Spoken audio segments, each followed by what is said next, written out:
بسم اللہ الرحمن الرحیم۔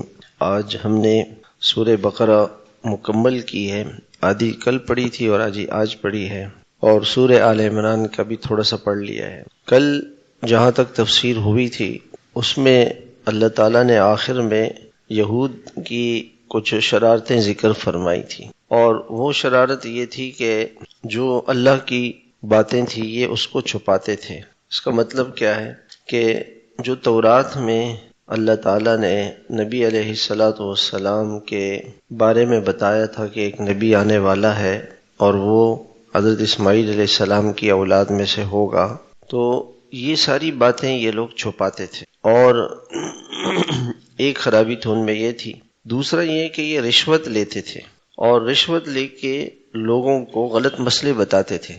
اگر کسی آدمی سے زنا ہو جاتا تھا تو اس کی سزا تو یہ تھی کہ اس کو رجم کیا جائے، تو یہ اس سے پیسے لے کے اس کو کہتے تھے تمہیں اللہ نے معاف کر دیا، بس تمہیں معاف کر دیا۔ کسی نے قتل کر دیا تو اس سے پیسے لے کر کے کہتے تھے کہ بس ٹھیک ہے اللہ تعالیٰ نے تمہیں معاف کر دیا، اب کچھ نہیں ہے تم پہ۔ تو یہ جو کام کرتے تھے اللہ تعالیٰ فرماتے ہیں کہ یہ حرام رشوت لینا اور حرام پیسے لینا یہ آگ کھا رہے ہیں۔ حرام جو ہے نا وہ آگ ہے۔ ایک انسان آج دنیا میں رشوت لے رہا ہے، سود لے رہا ہے، دھوکے کا مال ہے، چوری کا مال ہے، ڈکیتی کا مال ہے، جتنے بھی ناجائز جو آج ہمارے معاشرے کے اندر جو چیزیں پھیلی ہوئی ہیں، اللہ تعالیٰ کیسے ڈراتے ہیں، فرماتے ہیں کہ یہ آگ ہے جو یہ لوگ کھا رہے ہیں، کل ان کو پتہ چلے گا۔ آگے اللہ تعالیٰ نے یہ آیت بھی نازل فرمائی کہ جو لوگ، کل ہم اس کو پڑھیں گے انشاءاللہ، کہ جو لوگ یتیم کا مال کھاتے ہیں، باپ مر گیا اب اس کی میراث تقسیم نہیں کرتے آپس میں، سارے بھائی، جو بڑا بھائی ہے وہ کہتے ہیں اگر میں تقسیم کروں گا تو میں کہاں سے جاؤں گا، تو میراث تقسیم نہیں کرتے، بہنوں کو حصہ نہیں دیتے، یتیموں کا مال کھاتے ہیں۔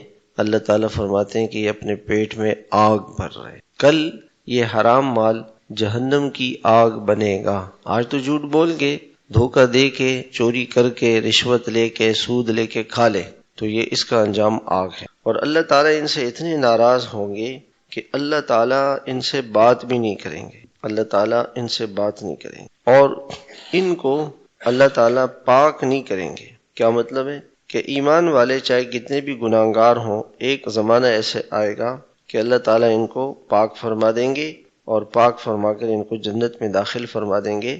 لیکن جو کافر ہیں، مشرک ہیں، وہ ان کو اللہ تعالیٰ معاف کبھی بھی نہیں فرمائیں گے۔ تو اللہ تعالیٰ کہتے ہیں کہ دیکھو انہوں نے کیسے جہنم کی آگ پر صبر کیا ہے، جہنم کی آگ کی طرف جا رہے ہیں اور ان کو ہوش نہیں ہے۔ تو اس پر یہودیوں نے یہ کہا کہ ٹھیک ہے اگر ہم سے کچھ گناہ ہو رہے، لیکن ہم بیت المقدس کی طرف منہ کر کے نماز تو پڑھتے ہیں، اللہ تعالیٰ نے جو ہمیں عبادت کا حکم دیا ہے وہ اللہ کی عبادت کرتے ہیں۔ تو اس کا اللہ تعالیٰ نے جواب دیا کہ یہ اپنے چہرے مشرق یا مغرب یعنی بیت المقدس کی طرف نماز پڑھنا صرف یہ نیکی نہیں ہے کہ اس سے انسان گناہوں سے بچے گا۔ نیکی کیا ہے کہ انسان اللہ کی ہر بات کو مانے۔ ایک آدمی صرف نماز پڑھتا ہے، چوریاں بھی کرتا ہے، رشوت بھی لیتا ہے، سود بھی لیتا ہے، زنا بھی کرتا ہے، نشہ بھی کرتا ہے، وہ کہتے جی اللہ مجھے بخش دے گا، ایسا نہیں ہے۔ اللہ تعالیٰ نے ایک پورا نظام بتایا ہے۔ وہ کیا نیکی کیا ہے کہ اللہ پر ایمان لائے، اللہ کی ہر بات کو سچ مانے کہ اللہ پاک سچے، میں اللہ کی ہر بات کو مانوں گا۔ آخرت پر ایمان لائے کہ موت کے بعد ایک زندگی ہے اور اس زندگی میں حساب کتاب ہوگا، اللہ سے میرا آمنا سامنا ہوگا، اللہ تعالیٰ میرے سے حساب لیں گے، پوچھیں گے۔ اللہ تعالیٰ نے، ہم نے دنیا میں ایک ملازم رکھا ہوا ہو، ہم شام کو اس سے پوچھتے ہیں بھئی آج کتنا کام کیا آپ نے، ایسے اللہ نہیں پوچھیں گے۔ اللہ نے 30-40 سال کی زندگی دی ہے، کھلا رہے ہیں، پلا رہے ہیں، ہوا پہنچا رہے ہیں، ساری ضرورتیں دے رہے ہیں، تو کیا اللہ ہم سے نہیں پوچھے گا کہ بھئی جو میں نے زندگی دی تھی یہ زندگی کہاں لگائی، کیا کیا؟ یعنی ہوٹلوں میں لوگ بیٹھے ہوئے، جناب پارکوں میں بیٹھے ہوئے ایک زندگی گزر رہی ہے، ہم نے ایک آدمی کو ملازم رکھا ہو جا کے ہوٹل میں بیٹھ جائے، پارک میں بیٹھ جائے، ہم اس کے ساتھ کیا کریں گے؟ ہم اس کے ساتھ کیا کریں گے؟ وہ بعض اوقات جو ہے نا وہ لوگ کہتے ہیں نا کہ بھئی جو ہے ایک آدمی جو ہے وہ کمپیوٹر پہ کام کر رہا ہے، تو وہ کمپنی والے سے کہہ رہے جی میں آپ کا کام کر رہا ہوں، تو وہ کمپنی والے کہتے ہیں مجھے اپنی لوکیشن بھیجو، وہ پکڑ لیتے ہیں کہ جی پارک میں گھوم رہا ہے اور جھوٹ بول رہا ہے میں آپ کا کام کر، تو دنیا والے ایسے انہوں نے پہرے لگائے ہوئے، تو اللہ بھی پوچھے گا کہ میں نے تمہیں زندگی دی تھی، تم نے زندگی کہاں گزاری؟ اللہ کے فرشتوں پر ایمان، اللہ کی کتابوں پر ایمان، نبیوں پر ایمان، اور مال چونکہ محبوب چیز ہے انسان کو، اس محبوب مال کو اللہ کے نام پہ خرچ کرنا۔ یہ کیسے پتہ چلے گا ایک آدمی کا کہ اس کو اللہ سے محبت ہے؟ تو اللہ سے محبت کی نشانی یہ ہے کہ اپنی محبوب چیز اللہ کے نام پہ خرچ کرے، اپنی محبوب چیز جو اسے محبوب ہے وہ اللہ کے نام پہ خرچ کرے، اللہ کی محبت میں مال خرچ کرے، مال خرچ کرے، لوگوں کو سحری کرائے، افطاری کرائے، زکوٰۃ دے، صدقات دے، خیرات دے، صدقہ فطر دے۔ رمضان اتنا جامع ایک نظام ہے، اگر یہ نظام لوگ صحیح اس پر چلیں تو یہ رمضان انسان کو بدل دے گا۔ جان لگائے، روزہ جان کی عبادت ہے کہ بھئی صبح سے شام تک اپنی جان اللہ کے لیے بھوک رہے، پیاسا رہے، رات کو تراویح پڑھے۔ یہ بھی ہو سکتا تھا کہ تراویح اللہ تعالیٰ رمضان سے ایک مہینہ پہلے دے دیتے، چلو جی تراویح پہلے پڑھ لو، رمضان میں صرف روزہ نہیں، دن بھر بھوکے پیاسے رہو، پھر رات کو اللہ کے سامنے کھڑے رہو۔ یہ اللہ تعالیٰ دیکھتے ہیں کہ یہ بندہ کتنا میرا ہے۔ قرآن سنو، بھئی تراویح اللہ تعالیٰ دے دیتے، قرآن کسی اور مہینے میں پڑھو جی، قرآن رمضان سے ایک مہینہ پہلے پڑھ لو، تراویح رمضان کے ایک مہینے کے بعد پڑھ لو۔ نہیں، تراویح بھی پڑھو، قرآن بھی سنو، دن میں روزہ بھی رکھو، اور اس رمضان کے مہینے میں لوگوں کو سحری بھی کراؤ، افطاری بھی کراؤ، زکوٰۃ بھی دو، صدقات بھی دو، صدقہ فطر بھی دو۔ یہ اللہ تعالیٰ دیکھنا چاہتے ہیں کہ یہ بندہ کتنا مجھ سے محبت کرتا ہے، کتنا مجھے پسند کرتا ہے۔ تو اپنے مال کو خرچ کرے رشتہ داروں پر، یتیموں پر، مسکینوں پر، مسافروں پر، اور جو محتاج ہیں، بھیک مانگتے ہیں، ضرورت مند ہیں، ان پر۔ اور کوئی آدمی مقروض ہے، یا وہ جیل میں ہے، اور یا وہ غلام ہے، تو اس کی چھڑانے میں کی کوشش کرے، نماز قائم کرے، زکوٰۃ دے، وعدے کو پورا کرے۔ آج کل لوگ جو ہے نا، بس وہ کہتے ہیں جی آپ آئیں گے، ہاں انشاءاللہ انشاءاللہ۔ انشاءاللہ کا مطلب ہے کہ میں نہیں آؤں گا۔ ہاں، ابھی آپ جو ہے نا درزی کو کپڑے دے دیں، کب سی لیں گے؟ کل دے دوں گا، کل۔ جب آپ کل جائیں گے، یار ابھی کل اتنی جلدی تھوڑی آئی ہے، کل پہ تو آنے میں وقت لگے گا۔ تو وعدے کو پورا کرنا یہ ایمان والے کی خاص بات ہے۔ صبر کرنا دنیا کی سختیوں میں، تکلیفوں میں، دشمن سے لڑائی میں، اور یہ لوگ سچے ہیں، یہ متقی ہیں۔ پھر اللہ تعالیٰ نے ایک قصاص کا حکم دیا۔ یہودی جو تھے وہ کوئی مالدار آدمی اگر کسی کو قتل کر دیتا، کوئی غریب آدمی نے کسی مالدار کو قتل کر دیا، تو اس کے خاندان میں سے 2 آدمیوں کو قتل کیا جاتا تھا۔ یہ ظلم تھا جو عربوں میں چلا آ رہا تھا۔ آج کل جو ہمارے قبائلی علاقے ہیں اس میں بھی یہی ہے کہ آپ نے کسی کو قتل کر دیا نا، تو آپ کے باپ کو بھی قتل کرے گا، دادا کو بھی کرے گا، چاچا کو بھی کرے گا، ماموں کو بھی کرے گا، بھتیجے کو بھی کرے گا، بھانجے کو بھی کرے گا، جو اس کے سامنے آئے گا نا اس کو قتل کرے گا۔ یہ عربوں کا جو جاہلیت کا دستور تھا وہ آج کل یہاں موجود ہے۔ اور صدیوں میں لڑائی بھی، ایک آدمی مجھے ملا، وہ کہتا 150 سال سے ہمارے خاندان کی لڑائی چلی ہے، کوئی خود سے نہیں مرا ہے، سب قتل ہوئے، ادھر سے بھی ادھر سے قتل کرتے ہیں۔ شیطان نے اس کام میں لگا دیے لوگوں کو، زندگی کے کوئی مقصد کا پتہ ہی نہیں۔ زمینوں پر، زمینیں وہی ہیں، پہاڑوں پر، پتھروں پر، اس کے اوپر لڑائیاں ہو رہی ہیں، یہ پتھر میرا ہے، یہ درخت میرا ہے، اسی پہ لڑائی۔ اللہ تعالیٰ نے قصاص کا جو حکم دیا ہے اس میں اللہ تعالیٰ نے ایک عجیب بات فرمائی ہے کہ وَلَكُمْ فِي الْقِصَاصِ حَيَاتٌ، اگر تم بدلہ لوگے۔ لوگ کہتے ہیں جی اسلام میں ظلم ہے کہ جی کسی نے قتل کر دیا تو اس کو قتل کر دو، چور نے چوری کی اس کا ہاتھ کاٹ دو۔ اللہ کہتے ہیں اگر تم ایسا کرو گے تو دنیا قتل سے بچ جائے گی۔ اگر کوئی قاتل کسی کو قتل کر دے، اس کو قتل کر دیا جائے۔ اب دیکھ جیسے سعودی عرب ہے، وہاں کسی کو کوئی قتل کر دے تو وہ قتل کر دیتے ہیں۔ جب وہ قتل کر دیتے ہیں تو وہ باقی ساری لڑائی ختم ہو جاتی ہے۔ ہمارے ہاں قتل نہیں ہوتا، حکومت فیصلہ انصاف کے ساتھ نہیں کرتی ہے، بلکہ جو قاتل ہوتا ہے وہ پیسے دے کے چھوٹ جاتا ہے۔ پھر وہ کیا ہوتا ہے کہ وہ جو اب وہ یہاں کراچی میں ایک قتل ہوا، عجیب بات ہے، وہ 5 گارڈ تھے اس آدمی کے ساتھ، 5 گارڈ تھے، اور 5 گارڈ مسجد کے باہر بیٹھے ہوئے تھے۔ وہ اندر کسی جنازے میں گیا، مسجد میں جمعے کی نماز میں جنازہ تھا، اس میں گیا اور گارڈ باہر بیٹھے، اس نے مسجد میں جا کے اس کو قتل کیا۔ اور کیوں قتل کیا؟ اس نے کہا اس نے میرے باپ کو مروایا تھا، کسی زمانے میں میرے باپ کو اس نے مروایا تھا تو میں نے اس کا بدلہ لے لیا۔ اگر انصاف کے ساتھ اس دنیا کے اندر قصاص کا جو نظام اللہ تعالیٰ نے بتایا ہے، اگر وہ زندہ ہو جائے نا تو دنیا میں امن آ جائے، سکون آ جائے، اطمینان آ جائے، مگر لوگ اللہ کی مانتے نہیں ہیں۔ پھر اس کے بعد اللہ تعالیٰ نے رمضان کے احکامات بتائے ہیں کہ تمہارے اندر تقوی آ جائے، یہ بہت بڑی نعمت ہے کہ انسان متقی بن جائے، اس کے اندر اللہ کا خوف آ جائے، اللہ کا ڈر آ جائے، اللہ تعالیٰ کا دھیان آ جائے۔ رمضان میں اللہ تعالیٰ نے آدمی کو حلال چیزوں سے روکا ہے، پانی حلال، کھانا حلال، بیوی حلال، اس سے رک جاؤ۔ حلال سے رکے گا تو اس میں رکنے کی پریکٹس ہوگی، تو کل یہ حرام سے بھی رکے گا، شراب سے، زنا سے۔ جو حلال بیوی سے روکے گا تو وہ شراب سے بھی رک جائے گا، وہ زنا سے بھی رکے گا، وہ نشے سے بھی رکے گا، وہ چوری سے بھی رکے گا، وہ ظلم سے بھی رکے گا، تو پورے معاشرے کے اندر جو برائیاں ہیں وہ ختم ہو جائیں۔ روزہ یہ صرف بھوکا پیاسا رہنے کا نام نہیں ہے۔ آج میں پڑھ رہا تھا، امام غزالی رحمۃ اللہ علیہ فرماتے ہیں کہ ایک آدمی صرف کھاتا نہیں پیتا نہیں، منہ اس نے بند کیا ہوا ہے اور خواہش نہیں پوری کرتا، آنکھ سے گناہ کر رہا ہے، حرام کر رہا ہے، زبان سے حرام بول رہا ہے، کانوں سے حرام سن رہا ہے، اور اس کے پیٹ میں جو ہے نا وہ رات کو افطار حرام کا، رشوت کا پیسہ جا رہا ہے، حرام پیسہ جا رہا ہے۔ اب دفتروں میں چلے جائیں، وہ حرام پیسہ لے رہے ہیں، روزہ بھی رکھ رہے ہیں اور حرام پیسوں سے افطاری کر رہے ہیں، تو یہ روزہ جو ہے نا یہ روزہ نہیں ہے، جیسے فارمیلٹی ہے، فارمیلٹی پوری کر رہے ہیں، جان چھوڑا رہے ہیں۔ روزہ کیا ہے؟ کہتے ہیں کہ روزہ یہ ہے کہ وہ ہر حرام سے بچے، کھانے پینے سے بھی بچے، غیبت سے بھی بچے، بغض سے بھی بچے، اور ظلم سے بھی بچے، رشوت سے بھی بچے، زنا سے بھی بچے، کسی کا دل دکھانے سے بھی بچے۔ یہ ہے تقوی۔ اور فرمایا کہ اعلیٰ درجے کا تقوی کیا ہے کہ رمضان پورا کا پورا انسان اللہ کے ساتھ تعلق میں گزارے، اللہ کے ذکر میں، اللہ کی یاد میں، نمازوں میں، ذکر میں، تلاوت میں، صدقات میں، خیرات میں، نیک اعمال میں اپنے اپنا دن اور رات اسی میں گزارے، اس کی مصروفیت بڑھ جائے۔ اب لوگ کیا کرتے ہیں، وہ آپ کو پتا ہوگا کہ وہ شیطان جو ہے نا وہ رمضان میں میچ شروع کرا دیتے، میچ۔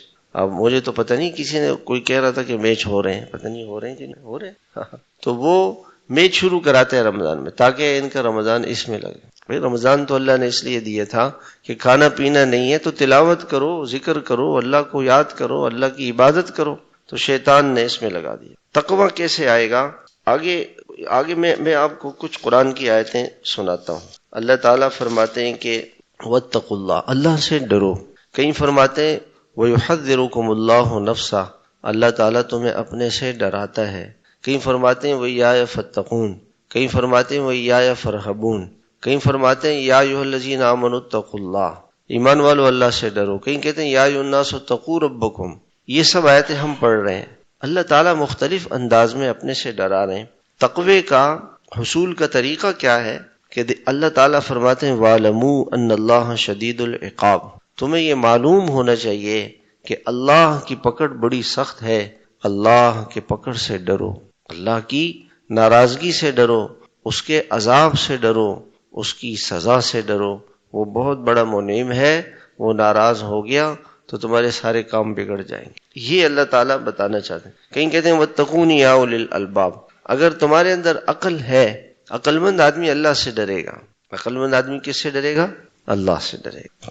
پھر آگے اللہ تعالیٰ فرماتے ہیں وَاتَّقُوا اللَّهَ وَاعْلَمُوا أَنَّكُمْ إِلَيْهِ تُحْشَرُونَ، اللہ سے ڈرو، ایک دن تمہیں اللہ کے سے تمہارا آمنا سامنا ہوگا، اللہ کے دربار میں تم پہنچو گے، اللہ تعالیٰ تم سے پوچھے گا، سوال کرے گا۔ جس کو آخرت کا خوف ہوگا اس کے اندر اللہ کا خوف آ جائے گا۔ مختلف انداز میں اللہ تعالیٰ کہیں فرماتے ہیں وَالَّذِينَ اتَّقَوْا فَوْقَهُمْ يَوْمَ الْقِيَامَةِ، جو پرہیزگار ہیں، تقوی والے ہیں، وہ قیامت میں اوپر ہوں گے۔ کافر دنیا میں آج ان کا مذاق اڑا رہے ہیں، لیکن کل ایمان والے اوپر ہوں گے۔ کہیں اللہ تعالیٰ فرما رہے ہیں وَاتَّقُوا اللَّهَ، اللہ سے ڈرو، وَاعْلَمُوا أَنَّكُمْ مُلَاقُوهُ، تمہاری اللہ سے ملاقات ہوگی، تم اللہ کے دربار میں جاؤ گے، اللہ کے پاس پہنچو گے۔ کہیں فرما رہے ہیں وَاتَّقُوا اللَّهَ، اللہ سے ڈرو، اور دیکھو اللہ کو ہر چیز کا علم ہے، اللہ کو سب پتہ ہے۔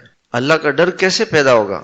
کہ انسان کے دل میں یہ دھیان آ جائے کہ اللہ کو پتہ ہے، اللہ کو معلوم ہے بھائی، تو پھر گناہ نہیں کر سکتے۔ افسر جو ہے نا، افسر وہ سر پہ بیٹھا ہوا ہو تو وہ کوئی ملازم گناہ کر سکتا ہے؟ کوئی رشوت لے سکتا ہے؟ نہیں لے سکتا، کہ وہ دیکھ رہا ہے۔ تو اللہ تعالیٰ فرماتے ہیں کہ وَاتَّقُوا اللَّهَ، اللہ سے ڈرو، اللہ کو ہر چیز کا علم ہے۔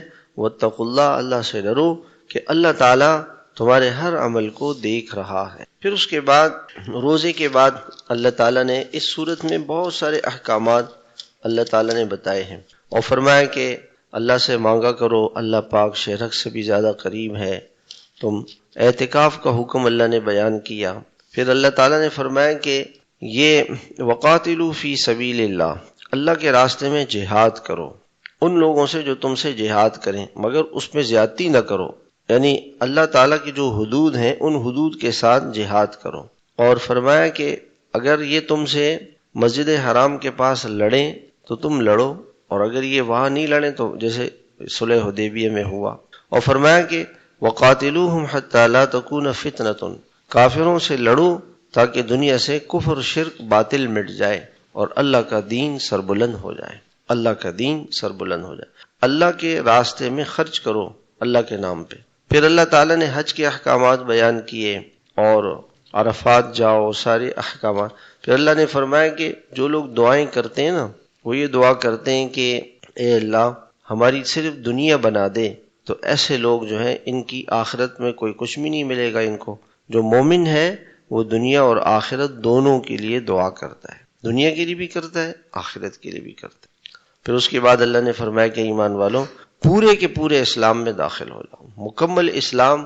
اللہ تعالیٰ مکمل اسلام چاہتے ہیں، یہ نہیں کہ مسجد میں نماز بھی پڑھ رہا ہے اور بعض شراب بھی پی رہا ہے، زنا بھی کر رہا ہے، نشہ بھی کر رہا ہے، اور شادیوں میں گانے بجانے اور اللہ کی نافرمانی بھی کر رہے۔ نہیں، اللہ کو ایسا اسلام نہیں چاہیے۔ مکمل پورا کا پورا اسلام میں داخل ہو، پوری زندگی اس کی اللہ کی پسند والی زندگی ہو۔ شیطان انسان کو اسلام سے روکتا ہے، چونکہ وہ دشمن ہے، وہ روکتا ہے۔ پھر اس کے بعد اللہ تعالیٰ نے فرمایا کہ کیا تمہارا یہ خیال ہے کہ تم جنت میں یوں ہی داخل ہو جاؤ گے اور تم پر دنیا میں امتحان نہیں آئے گا؟ دنیا میں امتحانات آئیں گے جیسے تم سے پہلے لوگوں پر آئے، سختی آئی، تکلیف آئی، اور ان کو ہلایا گیا، یہاں تک کہ رسول اور ایمان والے کہنے لگے کہ اللہ تیری مدد کب آئے گی؟ پھر اللہ کی مدد تو بہت قریب ہے۔ لوگوں نے کہا کہ یا رسول اللہ آپ اللہ سے پوچھیں ہم کیا خرچ کریں؟ اس پر اللہ پاک نے فرمایا کن کن پہ خرچ کر سکتے ہیں؟ والدین پہ، رشتہ داروں پہ، یتیموں پہ، مسکینوں پہ، مسافروں پہ، جو بھی کر لیں۔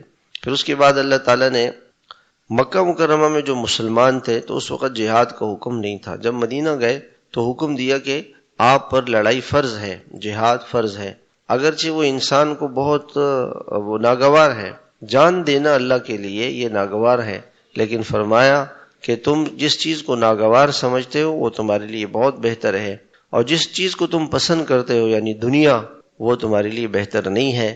اللہ پاک نے تمہیں جو حکم دیا ہے جہاد کا، یہ جہاد اگرچہ تمہیں تمہاری طبیعت پر بوجھ ہو لیکن اس میں تمہارا فائدہ ہے۔ پھر اس کے بعد اللہ تعالیٰ نے جوئے کا فرمایا کہ جوا اور سود، جوا اور شراب یہ حرام ہے۔ آگے چل کے اللہ نے اس کی حرمت کو بتایا۔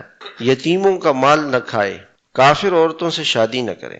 ہمارے بہت سے مسلمان یہاں سے چلے جاتے ہیں، وہاں جا کے کافر عورتوں سے شادیاں کرتے ہیں، یہودی، عیسائی اور دوسرے مذہب کے لوگوں عورتوں سے، ان کی نسلیں ضائع ہو جاتی، نسلیں ان کی ساری کی ساری ضائع ہو جاتی ہیں۔ وہ ایک مرتبہ ایک جماعت جو ہے وہ گئی ایک وہاں پہ آسٹریلیا میں، تو ان کو کسی نے بتایا کہ یہ مسلمان کا گھر ہے، اس کے گھر میں گئے تو وہ بہت ناراض ہوا، کیوں مجھے ڈسٹرب کرنے آ گئے، اور بیوی اس کی عیسائی تھی، تو وہ بیچارے لوگ وہاں سے چلے گئے۔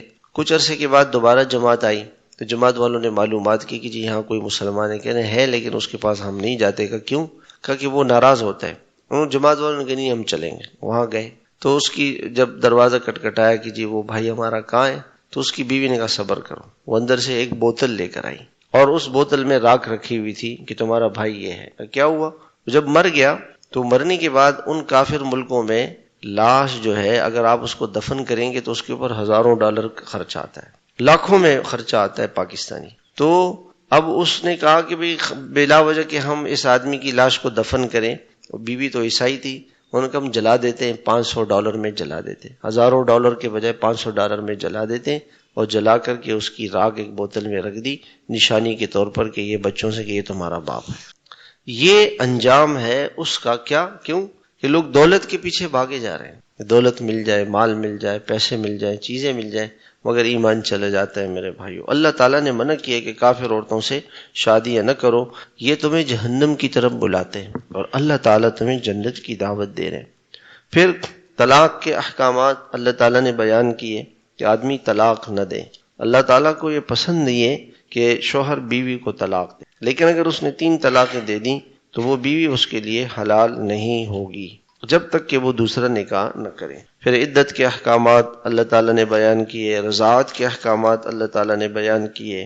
پھر ایک واقعہ اللہ تعالیٰ نے یہ بیان کیا کہ ایک بستی میں کچھ لوگ رہتے تھے، اس بستی میں وبا آئی یا ان کے نبی نے ان سے کہا کہ چلو تم اللہ کے راستے میں جہاد کے لیے، تو انہوں نے کہا کہ یا تو ہم وبا سے مر جائیں گے یا جہاد میں جائیں گے تو جان جائے گی۔ وہ اس بستی سے بھاگ گئے۔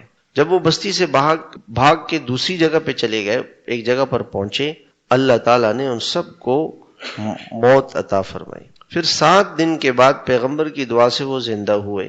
تو پیغمبر نے ان سے کہا کہ دیکھو تم اس لیے بھاگے تھے کہ جہاد سے میں جان چلی جائے گی یا موت سے ہم بچ جائیں گے، تو موت سے انسان کسی طرح بھی نہیں بچ سکتا۔ جو زندگی اللہ تعالیٰ نے لکھی ہے یہ زندگی، موت آگے نہیں آ سکتی، موت بڑھ نہیں سکتی، زندگی بڑھ نہیں سکتی، لہٰذا یہ زندگی اللہ پہ لگائے، اللہ کے اوپر لگائے۔ پھر بنی اسرائیل کا اللہ تعالیٰ نے قصہ ذکر کیا۔